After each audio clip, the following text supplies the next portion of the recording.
52 of Board Game Blitz, a podcast about all things board games that you can listen to in less time than it takes to find the board game that perfectly represents your soul. Board Game Blitz is sponsored by Grey Fox Games. This week, we're talking about our Get to Know Us games. First, we discuss some games that come on greeting cards. Then, we talk about the games that we would use to introduce ourselves to new friends or partners. And now, here are your hosts, Ambie and Crystal, plus our ridiculously special guest who happens to be right here in my house with me. I'm Monique. Hi!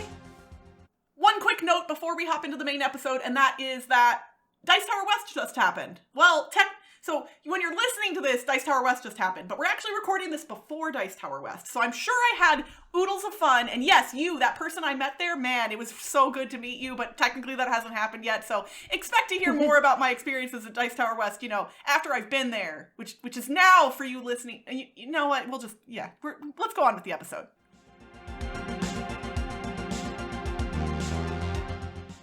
We all got review copies of these greeting card games. Yeah! There are 6 greeting card games from the Dark Imp. It is going to be on Kickstarter. When this episode releases, it might be on Kickstarter. I think it'll be live. I know the preview page is up right now. Yeah. So I played a couple of them and then sent them on to Crystal, and she got to play a couple of them, I think, right? Yeah, Monique and I played 3 of them, actually. All right. Mm-hmm. Cool. Yeah, and I got to play 2 of them. I played...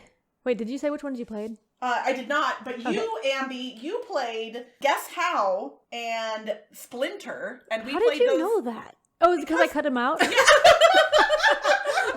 you sent me the games, and those ones had already been cut out. So yes, I'm psychic, Ambie. Did you know that I've gained psychic powers? And in addition to those 2, we also played In the Drawing Room with the Hatchet.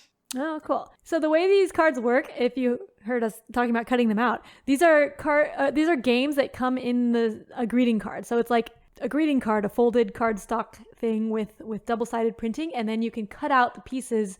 Part of the greeting card might be a board, and then part of them are pieces, and you cut it out, and then it becomes a full game that you can play.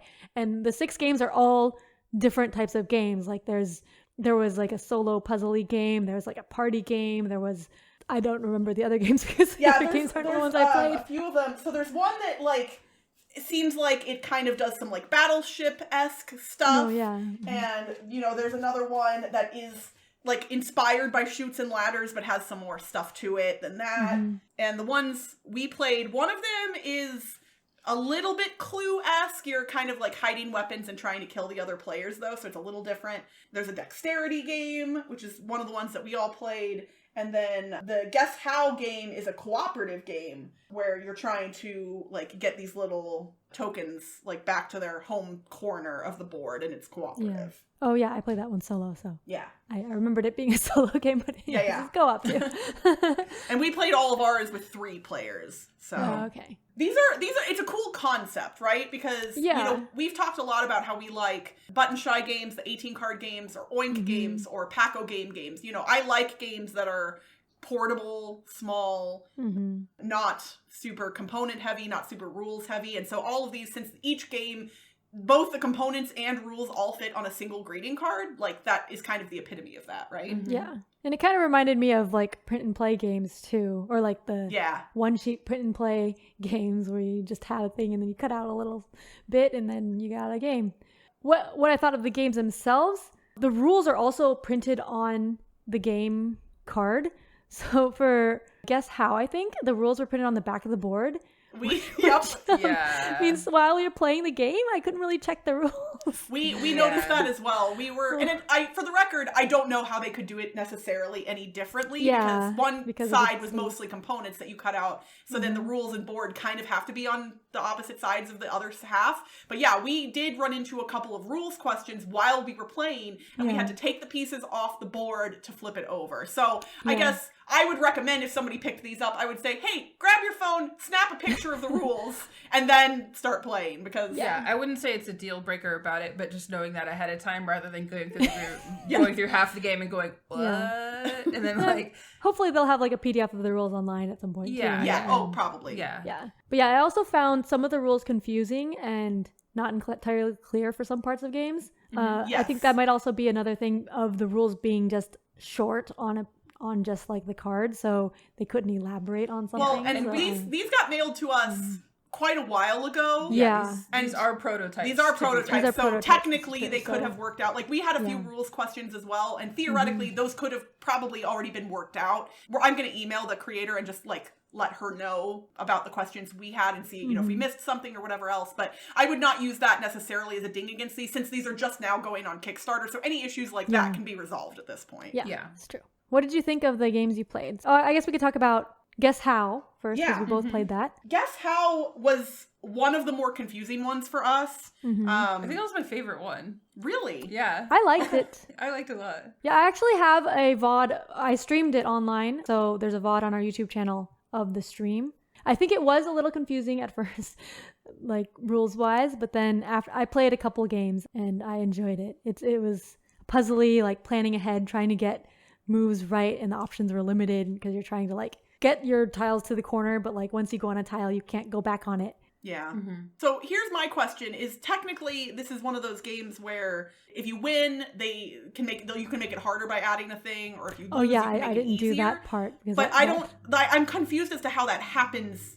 Yeah, me too. I was unclear on that. Yeah, it says you need a permanent marker and that you write that thing on the board, but then is it there forever? That doesn't make sense to me necessarily. Yeah, I wasn't sure how that worked, and I know that in the printout that we were given alongside the games, it did say that some of the games might come with like stickers of sorts. So I wonder if this might be one of those that the final version would have, like something removable that you could add to the board or something like that. Maybe. Or maybe like that board bit is dry erase or something. Yeah, but I will say like there weren't really turns necessarily in this one. This is one of those games that like if you're playing with somebody who is more does the quarterbacking thing, like they're gonna take full control over this game because everything is public information. So if you are somebody who does not like other players taking control in a cooperative game, this is going to be one of those that you'll struggle with. Or you can play it solo. You can play it solo, and the puzzle of it is interesting. You're trying to move pieces to specific parts of the board, and you can't go back to places you've already been, so you're moving multiple things at the same time. So it's a little bit puzzly in that way, which is nice. Yeah. I liked it because it was something that I think I would have more fun playing with the people I would have in mind to play it with. But it was something I think that we were really confused about setup and how it started and like the goals, because of some of the choices I think could be totally ironed out pretty easy. But it was the one that I wanted to play again, like afterwards, just to see if we got it better on the second playthrough with more clarification. But that was the only one that I felt that way towards. Not that I had a bad time with the other ones either. No, that's cool because I had the opposite experience. I was not inclined to play this one again, and I definitely want to play In the Drawing Room with the Hatchet again. I loved this game. Yeah, but that's so we could go. We'll get to that one in a minute. Yeah. So let's talk about Splinter next, because Ambie, you played this one as well. Yes, I played Splinter. I mean, this is your classic silly party style dexterity mostly game. Like you're completing tasks using scissors and a piece of paper and competing against the other players. And that could be anything from making a paper airplane to dropping a piece of paper and seeing who'll float the longest through the air, making a little sculpture, and you get a single piece of paper to use for the entire game. So it's interesting because you kind of have to be smart in how you utilize that paper. Yeah. But it was very arts and crafts feeling. So like if you like arts and crafts, then you might like it. But one of my friends didn't like arts and crafts, and he got anxious playing it because it reminded him of doing crafts in school. Oh gosh. So he did not like that at all. Okay, no, that's legit. Yeah. I think it was a really interesting mechanic where you had like a single sheet of paper and you had to use that single sheet of paper the entire time over and over again. And I do know, like, for sure people who I could play this with and have a lot of fun with, even if my brain does not work this way. I would still have fun just watching other people's brain work that way. It felt like, when I was in math class in like middle school, we had to make bridges out of toothpicks, like based on like the strongest shapes and stuff like that. It felt like doing that, which I really, really liked doing that, not because I was good at it, because it was just fun to think that way. Yeah. Like, what can you do with a piece of paper, And, and sometimes people can do some really creative stuff with a piece of paper. What can you do with the BA and paper? And And then, so we also played a third game that Ambie didn't get a chance to play out of the group of 6 called In the Drawing Room with the Hatchet. And in this one, all of the players have a weapon that they get to hide somewhere on the board. And you have a piece of paper and you write down the location, the grid location of where you've hidden your weapon. And then other players have to go around and hunt for weapons. And once you find a weapon that doesn't belong to you, then you can start killing the other players. But each weapon has a different way it kills, meaning like grid-wise on the map, like one weapon only kills in a like vertical north and south line, so players either have to be above you or below you. Some of them are proximity based, so like just the 4 squares orthogonal to your player, and it's programmed movement. So each turn all the players have 3 actions that they have to program in advance. So it's similar to Robo Rally or any other, like, or Mexit versus Minions, other programmed movement games where you're like, oh, Kathy's over there, so if I move here and there, then I can kill her, but she's gonna move too, and movement always goes off before other actions. And so it's funny because you'll end up wasting actions because you'll be like, I want to hunt here, but you can't hunt when another player's in the same room and somebody might walk into the same room as you. It was interesting. I really liked this one. We did run into a problem with the rules in that you can't use your own weapon to attack other players, and we had an odd player count with 3, and the rules do not explain what happens when 2 players each pick up the other weapon, and there's a third player that now has no weapon to pick up. Oh.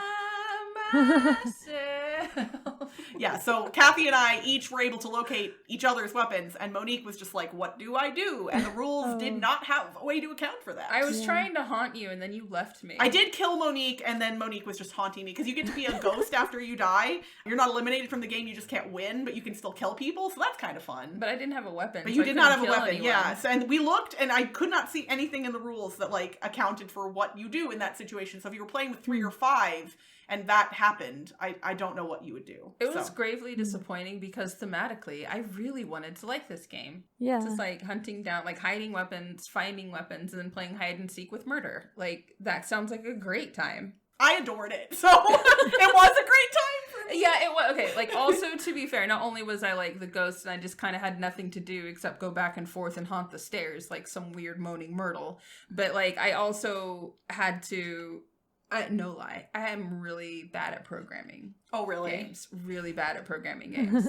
Like, oh man, you try to get me to go directions and I will look at you like you asked me 3/5 of something. So this game was not built for you in the first It was place. not. And then you ran into an unfortunate situation on top of that. Yeah. And again, it's just like, I think with that rules fix about like what the ghost is supposed to do to either come back to life or kill someone else, then it would be a little more fun, like, because it just took me a little bit longer to get how everything worked because I'm not good at that programming part. Also, the printing was off on this one. When I cut the pieces out, the backs of them, the ghosts were cut in half. So that was funny. I flipped them over and I was like, did I screw this up? And I was like, nope, I didn't. The printing was just off. But again, all these are prototypes, so that's not a big deal. No. Honestly, I think this set, obviously we didn't play all 6 of the games, but this is a really neat thing to have on hand. Like, if you wanted to gift something to a casual gamer, like, somebody likes program movement, for instance, and they play games casually, like that In the Drawing Room with the Hatchet game would work well for somebody like that. As like, if it's their birthday, you can give them a greeting card that is actually a game. Like, that's a fun thing to gift to somebody, you know? Like, oh, here's your birthday card. Guess what? It's a game. Like, that's cool. Although there's not much room to write, like, happy birthday in it or anything, right? You can write on the outside of the envelope. I mean, it's a really big envelope. You could put another envelope in the envelope, and it'll be an envelope and an envelope and an envelope, and be like, boom! Yeah. That's a meta gift. Yeah. Who do you think the audience for these games is? I would not give this to someone who is, like, necessarily a hobby gamer, but someone who is a hobby gamer who has people who don't like board games in their lives. Okay. To me, it felt like playing L.L.A.M.A, where, like, L.L.A.M.A is just like where Reiner Knizia took Uno and goes, boom, I'm going to make it better with, like, bippity boppities for me. But, like, that clarifies and makes it shorter, sweeter, more, like, efficient. I feel like these ones give you more interesting things to do rather than there's, like, a shoots and ladders. This one's, like, snakes and ladders and pogo sticks. Again, I think they do something more creative and more fun for people to kind of get beyond the boundaries of, like, the typical, like, games that we usually see for people, like, in most mass market game stores. And, like, play it with them, get them introduced to it, unless the rules are really, really tight. I think the rules would frustrate new gamers. But I do think it would be a really good gift for people who don't often play board games. Okay. And I just want to clarify, I'm guessing the rules are different than what we are seeing at this point. So I would imagine the rules have already been tightened up. Every time we've done a Kickstarter preview like this, that's always what we get back is, oh yeah, we've updated the rules. So yeah. I'm not going to hold that against it at all. No. Like, other than that, I think it would be good for, like, I would take this with me, like, on camping trips. Because, like, you know, it's like a card, you could cut it up, and, like, you could still keep it and still keep it nice. But if something happens, you get, like, attacked by a bear and it eats it, like, I'm not going to be super heartbroken about it, but I will have had fun for the time that I had with it. I mean, assuming you didn't get eaten by the bear. I don't get eaten by bears. They're allergic to me. Oh, okay. I have a natural, like, bears are allergic. You have bear repellent? Yeah.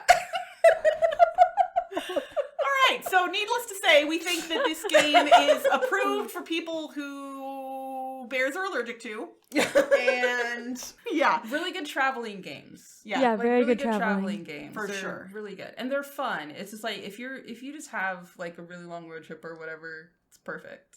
Awesome. Yeah. And the Kickstarter for this campaign is live right now. Just started a couple of days ago if you're listening to this episode when it drops. So there will be a link in the show notes if you want to go check out these really cool greeting card games. By Dark Imp. Yep. For today's thematic segment, since Monique is on the show with us, I actually asked her to provide our theme for today's episode. So Monique, what are we discussing? We're getting to know you. Getting to know all about You're trying to get us DMCA'd, aren't you? No. I'm sorry. Disney, don't be mad. Take this as an opportunity for a sponsorship. You don't yet, but you could. Dream big, Disney. Support Board Game Blitz. So I love people and how they work and getting to know them and how they like go about in the world. So I wanted to know what games y'all would put in a box. If, like, it was just a big cardboard box. It's like someone's like, I want to get to know you through some games. You could be like, here it is, my soul in cardboard and paper. Oh, gosh. I don't know. I didn't pick these based on my soul in any way, shape, or form. Your very essence. No, like, I'm sorry. That was a really bad accent. More intense. Yeah, that got way more intense than I was expecting it. No, it's... you don't have to bury, like, her whole soul. But, like, maybe if it was just, like... I don't think you can get to know my soul through games. I want to state that emphatically. Like, you cannot get to know my soul through board games. Not possible. Okay. So, like, what are, like, if someone wanted to get to know you through a handful of games... I mean, this was an interesting... So when you proposed this, this seemed like a really interesting topic to me because we talk a lot on this show about our favorite games. And when I was considering this topic, I was like, would my favorite game of all time, Battlestar Galactica, be on this list? And I don't think it would be. Even though it is my favorite board game, I don't necessarily think that game helps you get to know who I am. Although the people who play Among Us with me might disagree because they like anyone who plays social deduction games with me at any point is like, oh, Crystal, you're good at this. Like, that's the response I get. Like, what were we playing last week? Oh, we played Push the Button, one of the Jackbox games at social deduction. And I had everybody fooled real hard. Like, they were certain I was human and I very much was an alien, and it would just the satisfaction I get from pulling the wool over people's eyes in a game, like, I'm maniacal about it. Like, I'm honestly, but like, that to me is not who I am as a person, right? Yeah. Like, I enjoy that the way that you like to play. Yes. So for the record, Battlestar Galactica is not on my list. Ambie, what were you thinking about, Ambie, when you were... Well, I was also like wondering if my favorite games are going to be on the list, and for me, it was yes. Okay, I mean, no, that's fair. Yeah, so like my favorite game is Space Alert. So that is a real-time cooperative program movement game. It's pretty complicated, but I really like real-time cooperative games, and I think that also is kind of who I am too, because I am very stressful. So, like, my life is full of stress. Yeah. And so, like things can be frantic at times. Yeah. So, like, that's just if you get to know me, like, that's gonna, there's gonna be a lot of stress. And you like working with other people. I work with other people in the stress. So. And yeah, so Space Alert is like, it's a really complicated real-time cooperative game. So like I was thinking of putting some other real-time cooperative games on there, but like Space Alert is just my favorite because there's a lot of stuff going on it, and it has a funny theme, and there's lots of things to do. Really have to work together, and then things go terribly wrong, and it's hilarious. Which I guess I don't want things to go terribly wrong with my actual life. So maybe I shouldn't. I mean, nobody wants that for you. So yeah. But then I think that's the goal though. Is like in Space Alert, you're trying to make sure things don't go horribly wrong, and that's what you also try and do. Like, come on, you've got toddler twins. Like that's a parent of twins, young twins, is probably all day long just trying to make sure things don't go horribly wrong, right? Yeah. Like, yeah. What's one of the games on your list, Mo? I did a lot more thematic kind of games and like what happens between people. And I also chose like board games and RPGs. So I'll go with one of my board games first is Obsession. And I chose that one because like I absolutely love Regency era books and novels and stuff. I'm a huge Jane Austen fan. And I love how they broke that all down. But also it's just like, I am very much a person who gets like very embedded in themes. I'm like, it doesn't matter if it's not a role-playing game. When I play it, it will be. And so I love that this game already puts you like so much in that mindset. Like, oh, I do need more furnishing in the drawing room. And then like, yeah, you're just like, I just love how they broke it all down into like a system, something more than just shallow, like they're hot and rich, go marry them. It's just like there was a lot more to manage that estate, and it kind of like gives you more of an insight into that. That's why I don't like Obsession. Yeah. I don't like managing people, and that entire game is about managing people, because you're like, okay, you need to go work, do that, and I hate managing people. No wonder I don't like that game. No, I love people and I love organizing systems. And this makes sense. For the record, I want to be clear, Obsession is a great game.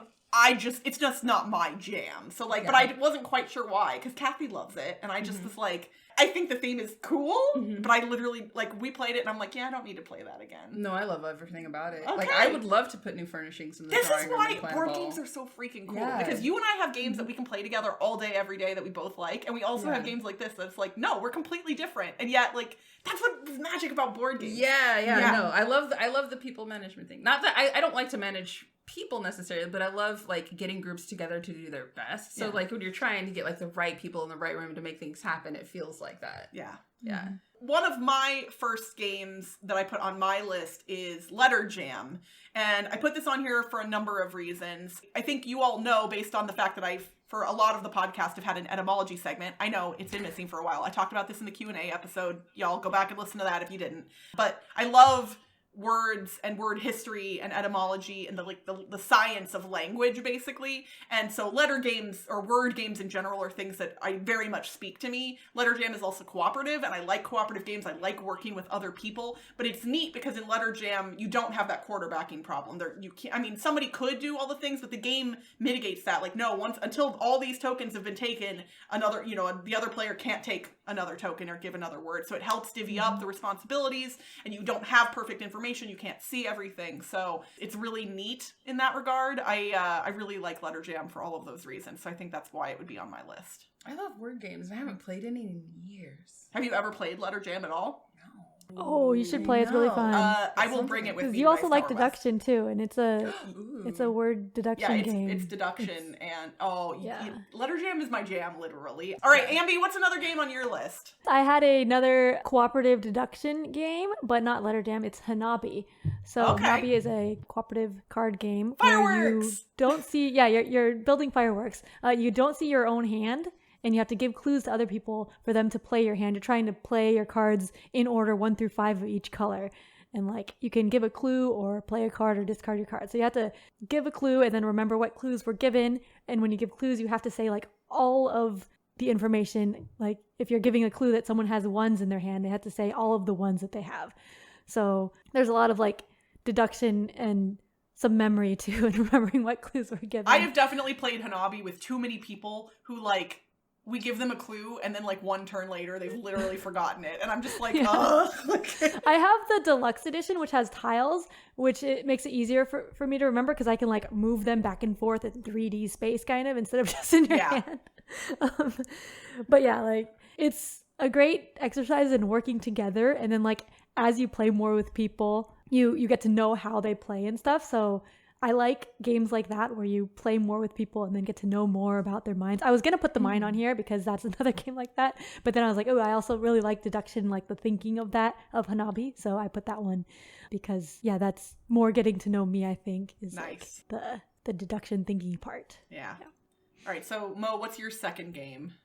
I actually broke this down in my head where it was just like, I was going to do like 2 games that were based on like classic literature, right? Like Obsession, it's like Regency era, Sherlock Holmes Consulting Detective, Sherlock Holmes books. Again, like that cooperative deduction thing. For next one, I want to do like more nature-y games. So like Arboretum and probably honestly like Sunset Over Water. Because the art in both of those, like, really does... I'm a huge walker. I love going out on walks. I'm not a hiker. I'm not, like, in it for, like, the gains. But I love going out walking and just, like, noticing what else is around me. Noticing tiny plants and seeing how things grow. And just contemplating the trees, the leaves, the wind, and the pine cones, you know? So both of those games really speak to that part of me that just loves being out with a big sky over me and, like, feeling chill and at ease in the world. So those are... I love that. I love the vibe of that. That's great. Yeah. And they're also like, just looking at them, you're just like, it's ready for a cup of tea. It's going to have a nice cup of tea and a good time. That's how Arboretum gets you. I mean, shoot, if you open up Floriferous, literally you can earn a cup of tea in the game. Like, that's a thing in the game. Right? Like, all the Pencil First games really, really are like that. They bring out, like, the party that, like, loves to chill with Bob Ross and feel encouraged, even though you don't want to paint a single thing, you know? You're just so glad it's there. You love that energy, and you love that natural space and being out in nature. And just, yeah, it's like the vibes. Absolutely. Yeah. That's awesome. How about you? What's next on your list? I think this will come probably as no surprise to anybody, but I had to put Strike on the list. And not because I love the game, even though you all know I do, but the way I introduce Strike to people, I think is very telling of who I am as a person. Because what I do every time I teach Strike without fail is I get the game out, I open the box, I pull out and everybody can see the arena, and I grab the gladiators in their Ziploc bag and I put those down, and I get a very like stoic face on. And I'm like, y'all, this is a really serious game of gladiatorial combat in an epic arena. And everybody kind of just looks at me a little confused. Like what is happening here? And then I break and I'm like, yeah, we're going to be tossing these guys into this and it's real silly and fun. And like, I think that's kind of like very telling of who I am as a person. Like, I'm lighthearted and silly, but I also, can take things seriously, but not too seriously. And so, like, this is an important game, but also we're gonna have a whole lot of fun playing it, kind of a thing. Like, no, it's gladiators in an arena, not dice in a bowl, kind of a thing. And what's funny is I'll say that, and then I'll later say the word dice, and people are like, no, gladiators. They'll correct me, and I love that moment where they've, like, bought into my narrative. That's and, so like, good. I think that's kind of part of me, too, is like I love getting people on board with the things I love, and the way I introduce this game does tend to like, they're like, oh no, it's gladiators. Like, they correct me. I'm like, yes, you get it. So that's why Strike is on my list, even though the game is super fun, and I think like very few times has this one failed me. Like, there are people who this game is not their jam, but for the most part, people really tend to enjoy it. Yeah, that tracks. Yeah. All right, Ambie, what's the last one on your list? For my last one, I put Tragedy Looper. It's another. Yes. I was going more into the deduction as well because, like, I really like deduction and logic puzzles and stuff. So, yeah, if people play these, they'll know that I do like that. So, Tragedy Looper is a 1 versus mini deduction game. If you like logic puzzles, like those paper logic puzzles with the grids and stuff, it's like that. But then there's a mastermind versus protagonist, and it's time travel themed, and it's also anime art. And like anime theme too, kind of like time travel anime theme. And I also like watching a lot of anime, and time travel is like one theme that I like a lot as well. So yeah, but what's cool about Tragedy Looper is it's not just like a static logic puzzle, because there's a mastermind working against you. So you're trying to like figure out these things, or if you're the mastermind, you're trying to prevent the other people from figuring it out. And like as they try to do things, you can like intercept them and try to prevent them from learning their clues and try to kill them the same way each time so that they don't actually learn anything new, but then they're trying to learn something new. And so it's like going back and forth, but more of those mind games, but like this one's competitive, so you're trying to like beat the other person. And I really like beating other people at mind games. So, you heard it here, folks. Ambie likes beating other people. I still want to play this game at some point. I actually think I would be really bad at it on either side of the equation, but I still want to play it at some point. I desperately want to play this. Yeah. It is a very, very thinky game. Like, you have to definitely be in the right mood to play it, because like it is one where you're constantly thinking and doing deduction, because you have to remember everything that's happened, and then you're trying to like figure out, eliminate all the things. And so like, if I'm tired, I don't really want to play it because I need to focus on it completely. Yeah, this is not a day 4, 9 p.m. of a con kind of game, right? Yeah. So like Tragedy Looper, if you play that, you'll get to know more of like my basically Ambie's smart, like real smart, and this game is very evocative of that. Yeah. So Mo, what's your? Did you have one more or two more? Or? I have like last one? 6. Well, we only have I'm 3, trying to cut it short. So now I realize I'm like my third 2 were role-playing games, but like now I'm looking at it like I chose like classic literature and nature stuff, and my last little one is just like more old stuff. So let's go with more old stuff for my RPGs, and then we'll like party games is the other one, because I am a party. So we'll go with like my RPGs, and those would be probably Brindlewood Bay, which is basically like living as Angela Lansbury's character in Murder, She Wrote, or Miss Marple, or like any of those old classic detective kind of TV shows and books where you're retired elderly people in like in a small village, and you're just solving murders. And that sounds like the life I want to retire into. And then you can get like some supernatural weirdness in there, which I absolutely love, which is why like my other one is the old Changeling the Lost from like, it was a New World of Darkness system. I loved that setting like a lot. You had the different seasonal fae courts, and then like you yourself were stolen as a human by the fae, but you managed to make your way out, except time has changed differently. And so now you have to go back as passing as best you can as a human being and trying to live in this world where you're still being hunted because the fae wants to take you back. Because even if you got out like through your own legal fae means, they're still going to try and take you back into the fae world. And so you're trying to live away from there and not get caught, and then you still have to interact with that world somewhat. And it's really, I really just loved it. It had intrigue, and it had like all that fae lore, which I'm super into. So that is probably one that I do. How about you? So my third game that I picked, I like things that fascinate me.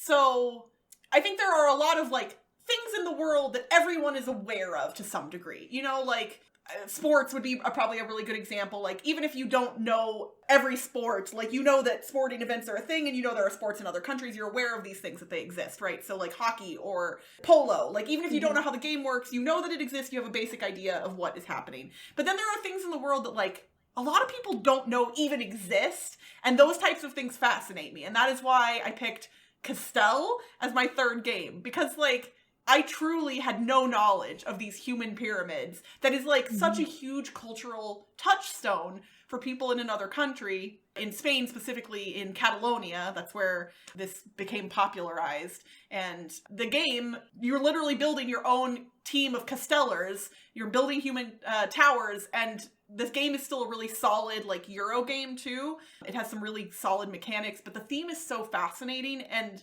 this is where I like to manage people, is if I'm just putting them into a town. That works for me. If I'm People are bricks. You move to the 3rd level, little cardboard dude, that's fine. Because they don't have to do anything once they're there. But yeah, I think I'm really good at trivia night. I have a lot of, like, random facts in my head that I think most people don't know, and I've learned them through random means through the years, whether that's trivia or like TV shows like Mythbusters or things like that. Like weird things that most people wouldn't know are the types of things that fascinate my brain the most. And so I think that's why I picked Castell, because it's like human pyramids, like who knew that was a thing? I didn't until this game came out, and then I went down a YouTube hole watching Castellers, and boy, if you haven't done that, I highly recommend it, because it is really neat to watch. That's awesome. I love that. That's so cool. Yeah. Well, we would love to hear from our listeners what you all consider to be the games that you would give to somebody to help get to know you and your personality. Not just the games you love, but the ones that speak to you, that speak about you in some way. So if you all would like to share those with us, hop into our Board Game Geek Guild, tweet at us, head into our Discord channel, all of the usual places. We would love to hear yours.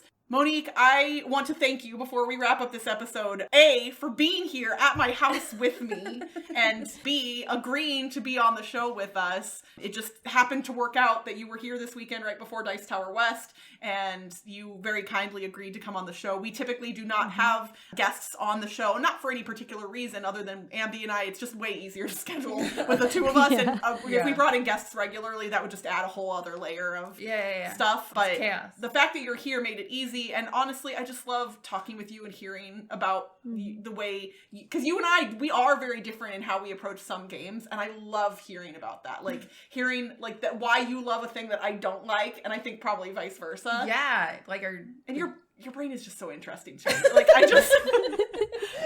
So please tell all of our listeners, if they were like, holy moly, this Monique person, I don't know why I didn't know them before, but I want to know more, where can our listeners find more of you?